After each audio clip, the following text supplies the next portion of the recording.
اور خاص طور پر دو طبقات، ایک تو ہمارے نوجوان اس کے گرد جمع ہو رہے ہیں. اس کی وجہ کیا ہے؟ نوجوان جو ہوتا ہے ایک تو اس کے خون میں جوش ہوتا ہے، ایک ابھی وہ مفاد پرست نہیں ہوتا.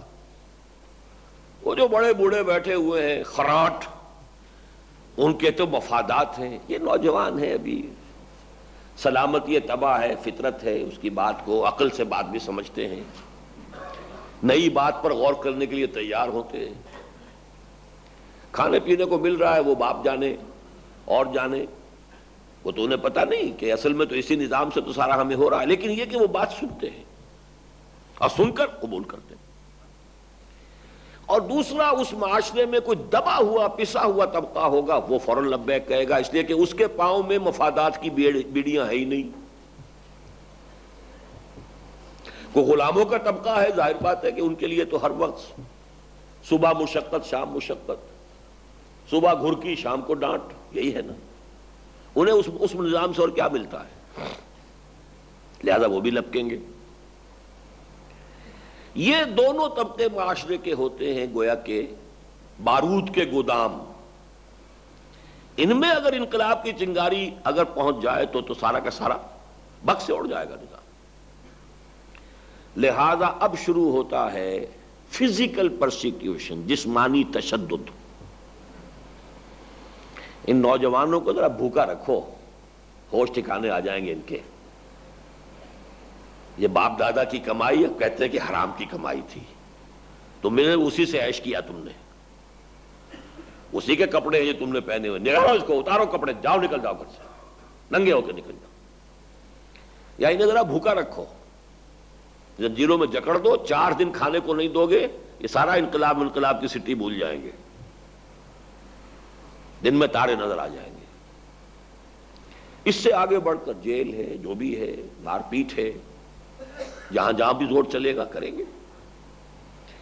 اس کا نام ہے پرسیکیوشن، فزیکل پرسیکیوشن. اور اب یہ ہوگی زیادہ ان طبقات پر کہ جو تابع طبقات ہیں. غلاموں کا طبقہ ہے، اس پر ہوگا، نوجوانوں پر ہوگا، اس لیے کہ نوجوانوں کو پر حق حاصل ہے بزرگوں کا. اب چچا مار رہا ہے تو کیا کرے گا وہ بیچارہ نوجوان؟ ہاتھ تو نہیں اٹھائے گا جواب. باپ مار رہا ہے کیا کرے گا؟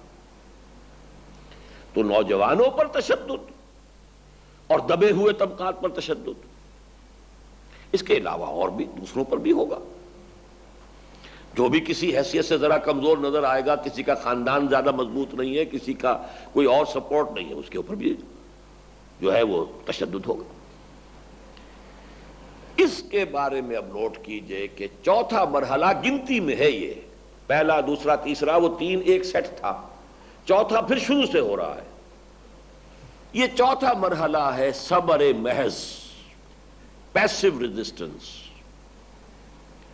کیا؟ ٹیک آل پرسیکیوشن وربل اور فزیکل وداؤٹ اینی ریٹیلیشن.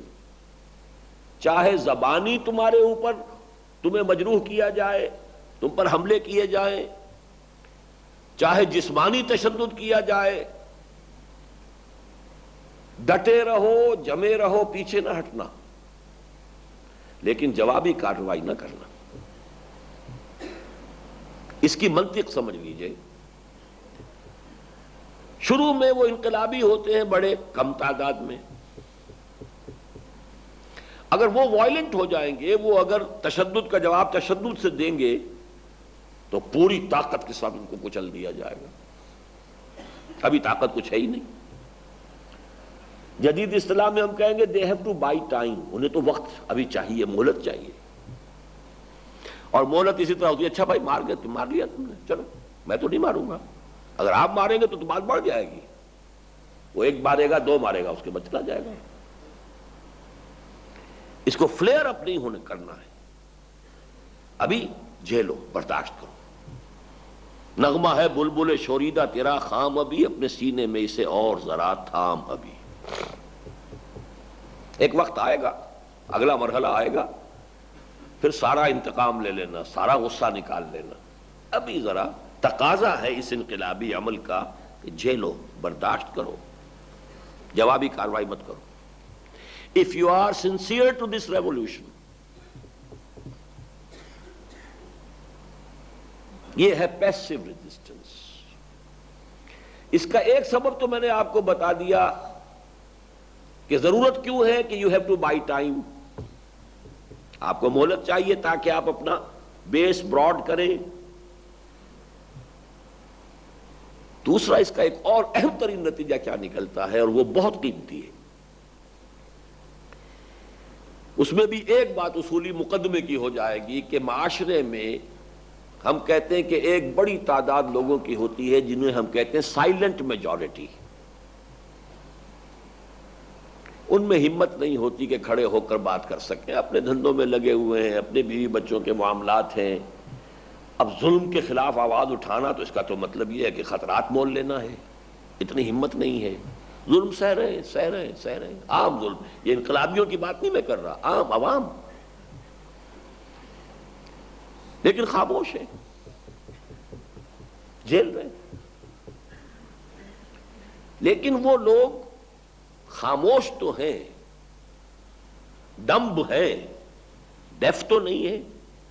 اگر کسی کو مارا جا رہا ہے اس کی چیخیں سن رہے ہیں کہ نہیں؟ کسی کو پرسیکیوٹ کیا جا رہا ہے اس کے دیکھتے ہیں کہ نہیں کہ کیا ہو رہا ہے؟ پھر پوچھیں گے آپس میں کیا ہوا، اس نے یہ اتنی بڑی تکلیف اس کو کیوں پہنچی، کیوں مارا گیا اس کو؟ اور جب معلوم ہو کچھ نہیں، نہ اس نے کوئی چوری کی ہے، نہ ڈاکہ ڈالا ہے، بس وہ یہ کہتا ہے کہ یہ نظام غلط ہے اور عدل ہونا چاہیے، انصاف ہونا چاہیے. کیا نتیجہ نکلے گا اس کا؟ وہ جو سائلنٹ میجورٹی ہے اس کی دلی ہمدردیاں ان انقلابیوں کے ساتھ ہو جائیں گی. آخر وہ خود مظلوم ہے، وہ تو ہمت نہیں ہے کہ کھڑے ہو سکیں. تن بتقدیر کیا کریں، صبر ہے، کیا کریں، ہمارا حال ہی ایسا، پیدا ہی ایسے ہوئے. وہ جاگیردار کے گھر میں پیدا ہوا، ہم کسان کے گھر میں پیدا ہوئے. لیکن بہرحال ان کے اندر احساسات تو ہیں، تو ان کی ہمدردیاں اندر ہی اندر کہہ رہا ہوں، یہ باہر نہیں ظاہر کر سکتے. ظاہر کرنے کا مطلب کھڑے ہو جائے، پھر تو کنفرنٹیشن ہو جائے گی. نہیں، اندر ہی اندر ان کی ہمدردیاں ان انقلابیوں کے ساتھ ہوتی ہیں. یہ عمل ہے، اس کو آپ چوتھا عمل کہیں پیسو ریزسٹنس. اور ان تین کے ساتھ اس کو جوڑ لیجئے، یہ چار عمل ساتھ چلتے جائیں گے. انقلابی نظریے کی نشر و اشاعت، جو قبول کر لیں انہیں منظم کرو، ان کی تربیت کرو. کوئی تکلیف آئے جھیلو، ڈٹے رہو، پیچھے نہ ہٹنا، لیکن جوابی کارروائی نہیں.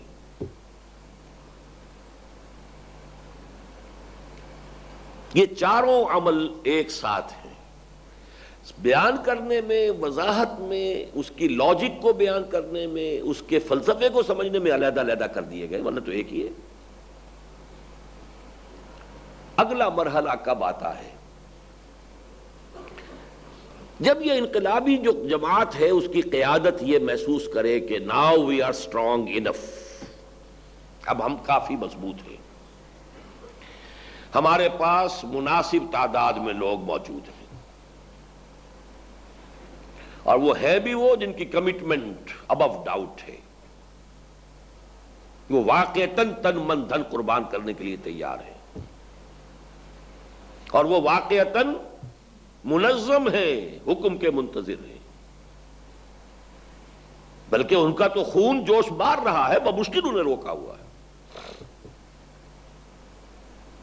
لہذا اگلا قدم کیا ہوگا؟ Active resistance. اب وہ جماعت جو ہے وہ کسی اپنے اقدام سے اس نظام کو چھیڑے گی. میں نے عرض کیا تھا کہ نظام پولیٹیکو سوشو اکنامک سسٹم ایک وحدت ہوتا ہے، آرگینک ہول. اسی لیے درمیان میں لگا کے اس کو کیا ہائفن کہتے ہیں، کیا کہتے ہیں ہائفن، وہ ایک نس بناتے ہیں اس کو. وہ ایک وحدت ہے، جدھر سے بھی چھیڑیں گے تکلیف ہوگی پورے نظام کو. جیسے آپ کو کوئی چٹکی یہاں بھرے تب بھی تکلیف ہوگی، پاؤں میں بھرے تب بھی تکلیف ہوگی. تو وہ تکلیف کسی جگہ سے اس کو چھیڑو تاکہ وہ اب بھرپور طاقت کے ساتھ تم پر حملہ آور ہو. کیونکہ اب تو خود مول لینا ہے ٹکراؤ. اب نظام کی خواہش نہیں ہے کہ ٹکراؤ ہو، ان کے سمجھدار لوگ ہیں وہ بیٹھے ہوئے ہیں کہ یہ تو بڑے طاقتور ہو گئے اب، لیکن اب اس انقلاب کی ضرورت ہے کہ ٹکر ہو، فائنل شو ڈاؤن. لہذا انیشیٹو انقلابی لیتے ہیں، چھیڑتے ہیں نظام کو، تصادم مول لیتے ہیں. جس کی ایک تازہ مثال جو ہے ہماری ہندوستان ہی سے، کانگریس نے چلائی نمک بناؤ تحریک. پرماتما کا سمندر ہے، انگریز کے باپ کا تو نہیں ہے، پرماتما کا ہے. پرماتما نے اس میں نمک پیدا کیا ہے، کوئی انگریزوں نے لا کر اس کے اندر جو ہے کروڑوں ٹن جو نمک سمندر میں اپنے گھر سے لا کے تو نہیں ڈالا ہے. ہم جا رہے ہیں نمک بنانے سمندر کے پانی سے. ہم نے تو نہ کچھ حکومت کو کہا ہے، نہ کسی سے کوئی ہم نے نظم و نسق کا معاملہ خراب کیا، کچھ بھی نہیں. لیکن یہ چھوٹی سی چٹکی کے معنی کیا تھے کہ taxation policy of British India کو آپ نے چیلنج کر دیا. وہاں تو ٹیکس ہے، اب وہ پوری طاقت کے ساتھ ریٹیلیٹ کرے گا. لاٹھیاں برسی، بڑے بڑے لیڈر کانگریس کے زخمی ہوئے. گاندھی جی تو چونکہ یہ تجربہ پہلے ساؤتھ افریقہ میں کر کے آئے ہوئے تھے، انہوں نے تو وہاں پر میں مارے کھائی ہوئی تھی. یہاں آ کے انہوں نے تیار کر کے یہ سلسلہ شروع کیا. بہرحال اس وقت صرف مثال دے رہا ہوں کہ یہ کتنی بڑی معصوم سی بات ہے، لیکن یہ کہ نظام کے خلاف تو کوئی اقدام بھی ہوگا تو وہ گویا کہ پورے نظام کے لیے چیلنج ہے. لیکن نقطہ کیا ہے سمجھنے کا کہ ویٹ نہیں کرتی ہے انقلابی طاقت کہ اب ہمارے اوپر کوئی اقدام ہوگا تو پھر ہم نہیں، اب تو آپ کی ضرورت ہے. ممکن ہے وہ سٹیٹس کو غنیمت سمجھے کہ چلو بیٹھے رہنے دو انہوں، لیٹ دی سلیپنگ ڈاگز لائی، یہ سوئے ہوئے انہیں سوئے رہنے دو. اگر یہ اٹھ کھڑے ہوئے تو ہمیں مصیبت ہو جائے گی. لیکن یہاں تو انقلابیوں کی ضرورت ہے، انقلاب انہیں برپا کرنا ہے کہ اب تصادم ہو. یہ جو 5واں مرحلہ ہے 4 مرحلوں کے مقابلے میں، اس کی بہترین تعبیر اقبال نے کی ہے. دیکھیے پہلے پورے انقلابی فلسفے کی کر دی ہے. اللہ تعالیٰ سے اپنا ایک مکالمہ سنا رہے ہیں. گفتند، اللہ نے مجھ سے کہا، گفتند جہان ماں آیا بے تمی سازد. دیکھو اقبال، ہم نے تمہیں اپنے جس جہان میں بھیجا ہے وہ تمہیں اچھا لگا، پسند آیا، ٹھیک ہے وہ نظام. گفتم کے نمی سازد، میں نے کہا نہیں غلط ہے، یہ تو مجھے پسند نہیں ہے، ظالمانہ ہے. گفتند کے برہم زن، تو کہا توڑ دو اس کو. اب توڑ کیسے دو؟ شیر کے منہ میں سے نوالا کیسے نکالو؟ گفتند جہان ماں آیا بے تمی سازد، گفتم کے نمی سازد، گفتند کے برہم زن. برہم زن کرنے کا یعنی انقلاب برپا کرنے کا طریقہ بھی 2 مصروں میں بتا دیا. با نشہ درویشی در ساز و دمادم زن. پہلے تو درویشی کے ساتھ سازگاری اختیار کر لو. دعوت ہے، تبلیغ ہے، تربیت ہے، تزکیہ ہے، ٹریننگ ہے، مار کھا رہے ہیں، ہاتھ نہیں اٹھا رہے. درویشی اسی کا نام ہے اور کس شے کا نام ہے؟ 4 مرحلے آگے کہ نہیں اس میں؟ با نشہ درویشی در ساز و دمادم زن، دمادم زن، دمادم زن کرتے رہو. چوں پختہ شوی خدرا بس سلطنت جم زن. اور جب پختہ ہو جاؤ، تیار ہو جاؤ، تکڑے ہو جاؤ، وہی بات، انف نمبر، تعداد کافی ہو، ٹریننگ پراپر ہو چکی ہو، ڈسپلن کے خوگر ہو چکے ہوں، اور جانے تک دینے کے لیے تیار ہو. چوں پختہ شوی، وہی پختہ کا لفظ، خام ہے جب تک تو ہے مٹی کا ایک انبار تو، اور پختہ ہو جائے تو ہے شمشیر بے زنہار تو، وہی پختہ کا لفظ. با نشہ درویشی در ساز و دمادم زن، 4 مرحلے.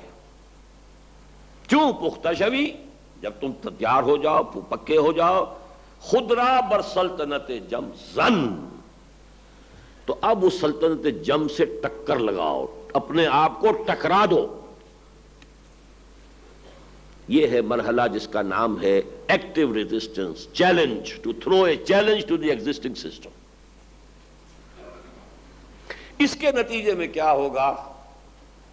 اب تصادم ہوگا، وہ پورے طاقت سے حملہ آور ہوگا نظام، جو بھی طاقت اس کے پاس ہے۔ اگر ادھر بھی کافی تیاری کی ہوئی ہے تو مقابلہ ہوگا، اس مقابلے میں کچھ جھولا جھول سکتا ہے، اپس اینڈ ڈاؤنز آ سکتے ہیں، لیکن اگر کافی تیاری کے ساتھ کام کیا تھا تو بالآخر انقلابی کامیاب ہو جائیں گے، اور جب وہ کامیاب ہو جائیں گے تو اس نظام کو توڑ پھوڑ کر رکھ دیں گے، نیا نظام وجود میں لائیں گے۔ اس لیے کہ اس مرحلے کے بعد، ایکٹیو ریزسٹنس کے شروع ہونے کے بعد، اب دو ہی امکانات ہیں، یا تخت یا تختہ۔ اگر یہ نہیں ہوتا تو پھر وہ جماعت، وہ تحریک جو ہے وہ پھر لنگر آن کرتی ہے، وہ ایک شکل تو رہ جاتی ہے، جان نہیں رہتی اس میں، وہ پھر ایک کلٹ بن جاتا ہے، ایک فرقہ بن جاتا ہے، بس ٹھیک ہے۔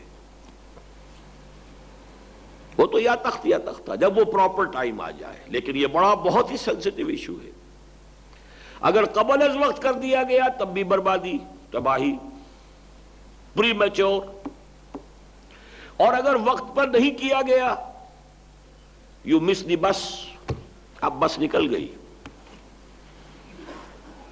اس لیے کہ اس کے بعد پھر اس انقلابی قوت کے اوپر افسردگی طاری ہونی شروع، قوت کا استعمال اگر نہ ہو تو قوت مزمحل ہوتی ہے، افسردگی طاری ہوتی ہے، ٹھنڈی پڑتی ہے۔ بر وقت استعمال، لوہا گرم تھا، آپ نے چوٹ لگائی نہیں، اب تو ٹھنڈا ہو گیا، اب لگاتے رہو چوٹ، کچھ بھی نہیں ہوگا۔ تو یہ ہے اصل میں انتہائی ڈیسائسو فیصلہ ہوتا ہے کسی انقلابی تحریک کا، the switch over from the passive to active resistance. اس کے نتیجے میں عام طور پر دنیا میں اس صدی سے پہلے لازمی نتیجہ ایک ہی تھا، اور وہ جنگ، تصادم مسلح۔ اس کے بعد چاہے انقلابی کامیاب ہو جائے اور چاہے انقلابی ایریڈیکیٹ کر دیے جائیں، ختم کر دیے، تخت یا تختہ۔ اب وہ انقلاب اس ملک کے اندر اگر اس نے اپنے پاؤں جما لیے تو ساتواں عمل پھر شروع ہوگا، وہ اضافی شے ہے، ایکسپورٹنگ دی ریولوشن۔ یہ ہے 6+1 7 سٹیپس انقلابی عمل کے، کہ جو میں نے 100% اخذ کی ہے سیرت النبی سے صلی اللہ علیہ وسلم۔ اب ذرا اس خاکے میں تھوڑا تھوڑا رنگ بھرتے جائیے، تفصیل کا وقت نہیں ہے۔ حضور نے جو انقلابی نظریہ دیا وہ کیا تھا؟ توحید۔ لیکن توحید آج ہم نے اسے عقیدہ بنا دیا ہے۔ توحید صرف عقیدہ نہیں تھی، زندہ قوت تھی زمانے میں یہ توحید کبھی، اور اب کیا ہے؟ فقط ایک مسئلہ علم کلام۔ اس سے زیادہ انقلابی نظریہ دنیا میں ہے ہی نہیں۔ تینوں جو ظلم کے ایسپیکٹس ہیں، ہر ایک کے اوپر تیشہ بن کر گرتا ہے۔ توحید کا ایک منطقی نتیجہ کیا ہے؟ حاکم صرف اللہ، ان الحکم الا للہ۔ انسان کے حاکم ہونے کا کیا سوال؟ ساورنٹی صرف اللہ کی، سروری زیبا فقط اس ذات بے ہمتا کو ہے، حکمراں ہے ایک وہی، باقی بتان آزری۔ انسان کے لیے خلافت ہے، بادشاہت نہیں۔ ملکیت ہر شے کی، ملکیت تامہ صرف اللہ کے لیے۔ کوئی سیکریڈ رائٹ آف اونرشپ کسی کے لیے نہیں ہے۔ تم کسی شے کے مالک کیا ہوگے؟ تم اپنے وجود کے مالک نہیں ہو۔ یہ بھی تمہارے پاس امانت ہے اللہ کی۔ تو کوئی گھر دے دیا ہے، دکان دے دی ہے، کھیت دے دیا ہے، مالک کیا سوال کیا ہے؟ لہو ما فی السماوات و ما فی الارض۔ ای امانت چند روزہ نزد ماست، در حقیقت مالک ہر شے خداست. رزق خود را از زمی بردن رواست، این متاع بندہ و ملک خداست. کسٹوڈین ہو تم، ٹرسٹی ہو تم، مالک نہیں ہو. اور تمام انسان پیدائشی طور پر بالکل مساوی ہے. پیدائشی طور پر کوئی اونچا نہیں، کوئی نیچا نہیں، کوئی اعلیٰ نہیں، کوئی ادنا نہیں، کوئی گھٹیا نہیں، کوئی بڑھیا نہیں. نسل کی بنیاد پر، رنگ کی بنیاد پر، شکل کی بنیاد پر، زبان کی بنیاد پر، جغرافیے کی بنیاد پر، جنس کی بنیاد پر کوئی اونچا نہیں، کوئی نیچا نہیں. جو گیون چیزیں ہیں انسان کے لیے،